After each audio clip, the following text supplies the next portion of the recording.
Hi, I'm Robin Russell McCasland, and I am a proud graduate of the University of Texas College of Communication. And I want to tell you my Texas tale and why I am such an avid Texas Longhorns fan. First of all, look at my office chair. It is a source of pride and amusement among my fellow Longhorn friends and a source of hate among my Aggie and OU friends. And yes, I do have both. Um, So my story starts when I was a toddler, growing up in Austin, and this is a very old picture, but hopefully the glare is off of it. That is a picture of my mom and me when I was not quite 2 years old. And my parents took me to my first Longhorn game. In fact, it was probably one of their first games as they had moved to Austin because my dad was serving in the military and was stationed at Bergstrom. And that was the Thanksgiving game with A&M. And apparently it was one of those nice warm days in November. And my mom likes to tell people that I was the first topless chick at a Texas game because it was so hot she had to pull off my burnt orange velour top, and she let me run around the stands half naked because it was too hot outside. So that's how it all got started. And I grew up as a child in the Darrell Royal era, need I say more. I also grew up with a dad who had played high school football in California and two big brothers who also loved football. So I was a tomboy. I was always playing football in the street with them, and from an early age I just learned to love Longhorn football. So as I grew up and it was time to consider where to go to college, I knew I was going to study communication. So I applied to a lot of the colleges in California, like, oh my gosh, USC and UCLA and the like. But I also applied to Texas because I knew in my heart that I was going to stay in Austin, go to the University of Texas, which has an excellent communication college. Shout out to Dean Hart, who was one of my professors a long time ago. Um, and so I had the experience of going to college there and going to football games and OU games and all the bowl games and all the things that came with it. Over time, I kind of moved away from that, but then, I don't know, 10 or so years later, tragically, my mom passed away. And on a lark, I had the opportunity to take my recently widowed father to a Longhorn game just to try to get his mind off things and just, get away from everything. And it rekindled something because I hadn't been to a game in a long time, and he enjoyed it so very much. And I thought, I can afford season tickets now. So I started getting season tickets, and it became the thing that bonded my father and me until the day he died. And it became our thing every season. We had our season tickets, and we went to every home game. We rarely missed a game. We always went to the OU game. It was just a fabulous time. Um, of course, it got even better during those magic years when Matt Brown became our coach and we were on the rise, and we got to see Ricky break his record, and we got to see Vince and Colt and all those wonderful things. Um, and that really leads me to the point of this story. There was a very special moment. I took my dad to the Rose Bowl in 2005 when we played Michigan. And that was very special because my father had played high school games in the Rose Bowl. So it was really amazing to take him back there and take him around Southern California because he hadn't been there in a while. And then we remember when the sportscaster asked Vince if he'd like to come back next year, and he said, "Oh, we'll be back."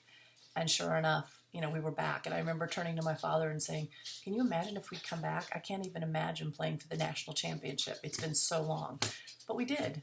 We all know how that turned out. So that year, beginning in September, yes, that was my dog walking through.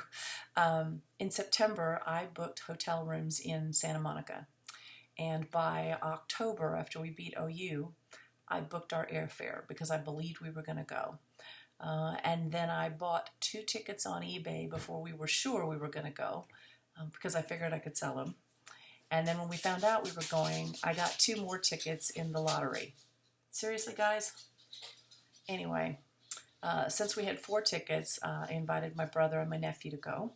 And it ended up being the most magical trip, not just because of the game, but I'll show you the picture that I'm sure everybody's got one of. This is obviously my nephew on one side of me, and my brother on the other, and my dad there on the end. And everything about that trip was magical. And one of the things I remember most about that trip is that my dad was so completely in the moment. He was having a great time, and he was totally into just everything, just the parties before the game, everything, the tailgating. I had not seen him that happy in a really long time. So much so that when we were down by several points in the fourth quarter, I actually sat down. I thought, oh my God, I had planned this for so long and we weren't going to win this game. And there was that moment where we stopped USC on 4th and 5, and my dad grabbed my arm and pulled me up and said, "Damn it, Robin, get up. Vince has got the ball." And it just kind of blew my mind. And so, of course, I stood up and cheered with my dad. And, of course, we all know the outcome of that game. And I remember when that was over, I remember thinking, I need to sit in the stadium and drink it all in, because you only get events like that maybe once, maybe twice in your lifetime if you're lucky. And what I haven't told you is that my dad had dementia. And at that time, it was only moderate, so we could still take him on trips and things. But that game and that experience was, was the last time he was completely with it. And soon after we got him back home to Austin, in fact, even before then, on the trip home from California, he was showing signs of being worn out, and he was just trying to hold it together for us. But it was so joyful to see him completely involved in that game. And so to me, that championship was about a lot more than a football game. It was about that special time I got to spend with my dad. It was really great. Unfortunately, within 2 years, he was in a nursing home, and then he passed in October of 2009, which we know was also... Did you hear that music box go off? There's a story behind that, too. Hi, Dad. He passed in October of 2009, and because he was a decorated World War II veteran, we were having his ashes buried at Arlington National Cemetery in Virginia. But because of the wait times and long story, we couldn't actually have the services until January of 2010. And as it turns out, the day we were able to have the service was the day before the national championship game where Texas played Alabama. So where it might have seemed weird to want to go to a game after a funeral, I knew that my dad would have wanted me to go to that game. My brother wasn't up for it, but my husband, bless his heart, after the services at Arlington, we got on a plane and flew across the country and got into LA very late that night and went to the game. And of course, we know we didn't win that game. It didn't turn out the way we would have liked, but I know my dad was there in spirit with us. And I knew he would have wanted me to go because I love football so much. And one of the other things that happened soon after he died, before the services, is I was in my office where I have my crazy chair and all my stuff. And one of the things I have is a music box that my dad had from the time when he went to college at Cal Berkeley. And he didn't get to finish college there because World War II came along and he was called into active duty. But I don't know if you can see this. It's a really old music box and it still has the California logo on it.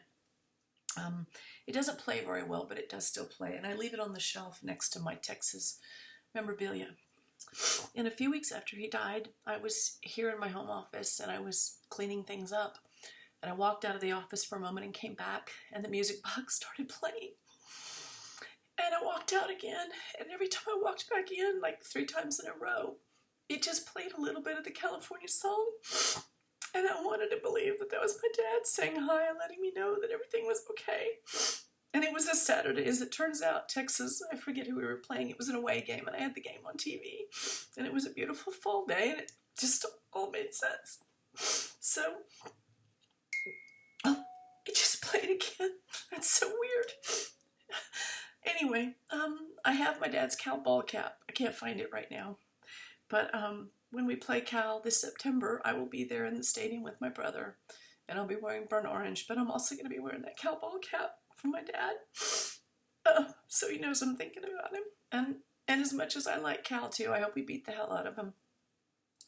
So I guess the point of this long-winded story is that...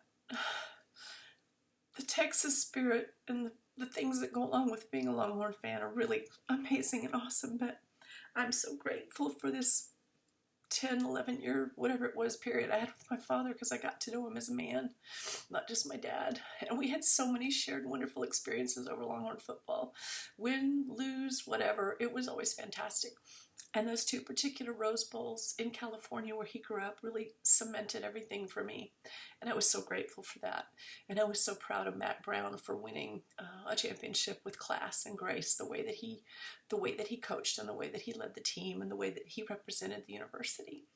And I was so proud and happy for Vince Young. It was like a fairy tale. You couldn't have written a better story about how Vince and his success came about, and Michael Huff and everybody on that team. Everything about that was magic. And to be there with my family and my dad at that time was, I just can't even describe it. I tried to describe it to you just now. Anyway, that's my story about why I'm such a true Longhorn fan. And like I said, I'll be there for the first home game on September 12th, wearing my cowball cap in memory of my dad. Anyway, hook 'em horns.